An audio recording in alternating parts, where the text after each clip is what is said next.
Hi guys, it is April from Getting Hooga With It. Today I wanted to do my top 5 books that I read this fall video. I read amazing books this fall. I was so lucky. I don't know how I lucked out this much, but if I wasn't already in love with reading, I feel like it just, I don't know, it just really just solidified how much I love books and how books can like bring you through stuff and entertain you, and I just love reading, and oh, I'm just so lucky. And I'm lucky that I get to share them with you and chat with you guys. I'm feeling very, very grateful for reading and books at the moment. So, okay, let's get into it.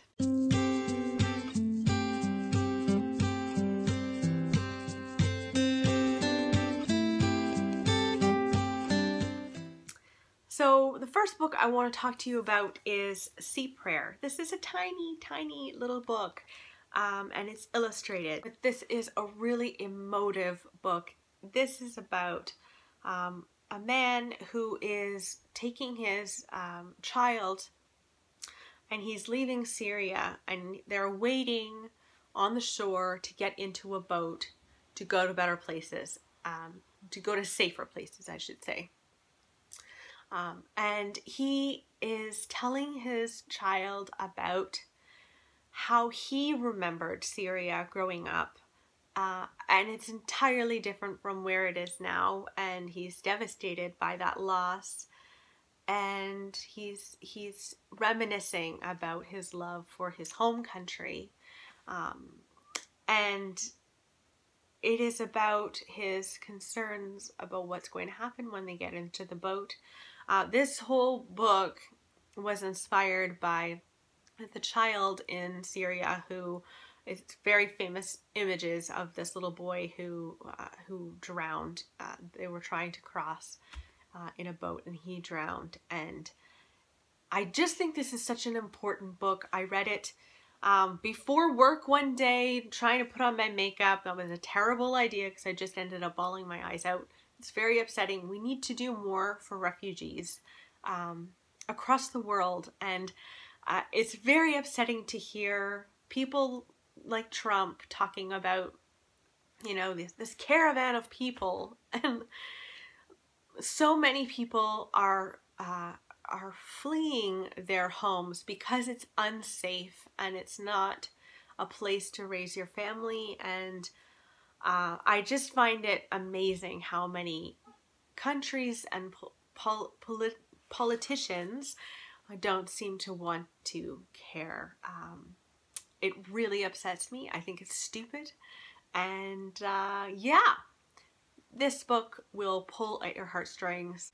This would be a really great Christmas gift if you're still thinking about Christmas gifts and you haven't done that stuff yet.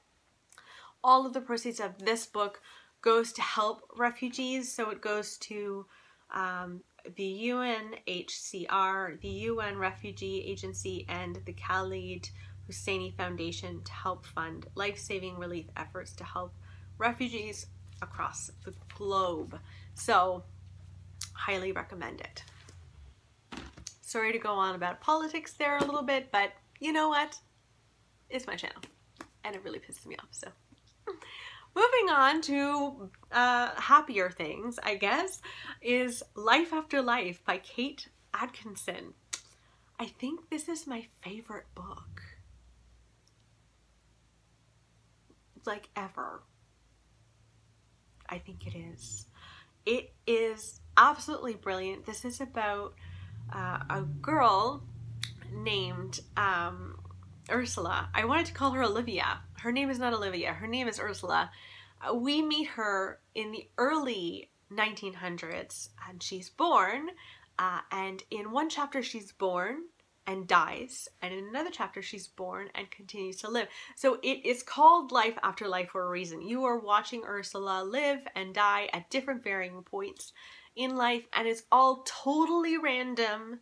If she goes down that trail, she's dead. If she does this, she's, you know, remains alive. It's just completely random.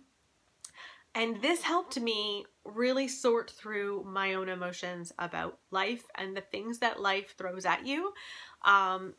It really has helped me so much. So many people after my miscarriage have said, you know, well, everything happens for a reason. And it feels like a slap in the face, because it's like, well, no, if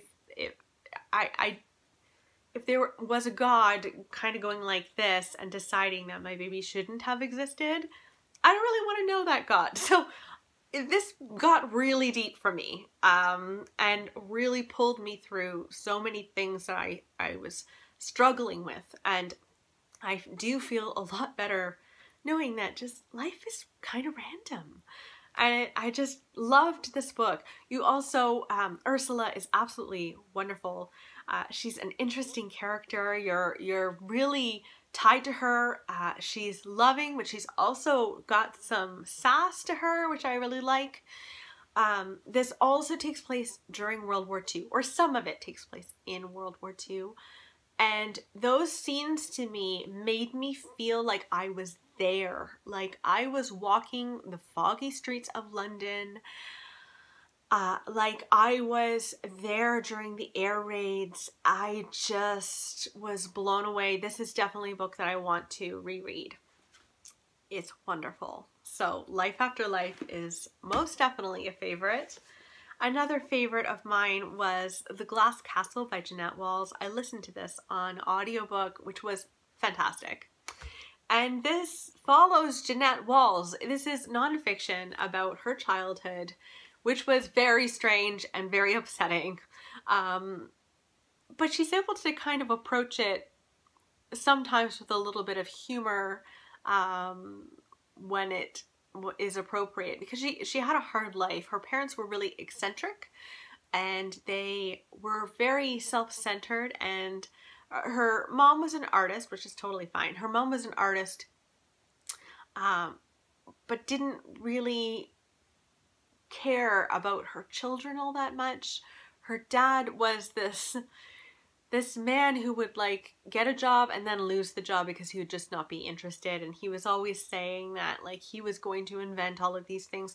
These two people, her parents, were brilliant, brilliant, brilliant people. And I think that's partly why I struggled with them so much. Like knowing that they're so smart and yet they cannot feed their children to the point where, you know, in some instances they're eating, was it butter or margarine? And that was all that was in the house, and they were eating it to survive. Like, very upsetting. But absolutely wonderfully written. She really, you can tell that she took real stock of her childhood. She really showcases when times were bad, but she also showcases the wonderful side of both of her parents. They, you know, people aren't just good or bad. I do think that they were unfit parents. I don't think that they should have had these children because they put them in a lot of danger. But it was just such a lovely homage to her own childhood, and I loved it. I'm definitely going to read more Jeanette Walls now. She's a must read for me. So yes, that's The Glass Castle. I also, you know, it's funny, I read a lot of 5-star reads in October, and yet this is a 4-star read, but it's stuck with me. And so I need to include here Little Fires Everywhere by Celeste Ng. In this book, we're following a neighborhood, a little town called Shaker Heights, and everyone lives a somewhat normal life there. Things are very idyllic in a way. People have 2+ cars and 2+ TVs. And this takes place, I think, in the 90s. I want to say the 90s. And we're following two families. We're following the Richardsons, who have always lived there. And we're following a young mother named Mia Warren and her daughter Pearl. So Mia is a single mother, and they come to live in Shaker Heights, and they're renting a house from the Richardson family. And everything is somewhat fine until a drama outside of their lives infiltrates their lives. So Mrs. Richardson's best friend decides to adopt a Chinese American baby, and Mia knows the birth mother of that baby, and she doesn't think that this should be happening, that she thinks that the baby should go back to its mother. And it's about the battle between them. And I really was so fascinating. It really did open my eyes to a lot of things about adoption, and how it cannot always be so clear cut.